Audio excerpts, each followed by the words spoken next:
আজকে কথা বলবো বাংলাদেশ এবং সাউথ আফ্রিকার ম্যাচ নিয়ে কিছু কথা। আসলে আমাদের ভাগ্যটাই খারাপ ছিল, তাই বিদায় ম্যাচটা আমরা হেরে গিয়েছি মাত্র 4 রানে।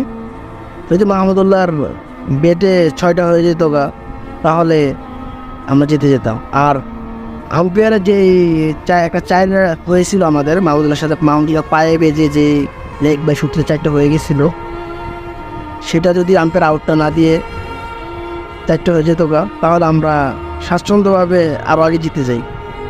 আর তরিত যে আউটটা, সেটাই আমাদের হেরে গেছে। আমার এখনও মনে হয় না যে আমরা ম্যাচটা হেরেছি,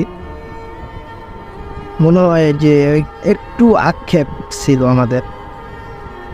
যাই হোক, বাংলাদেশের শুভকামনা। গতকালের যে ম্যাচটা হয়েছিল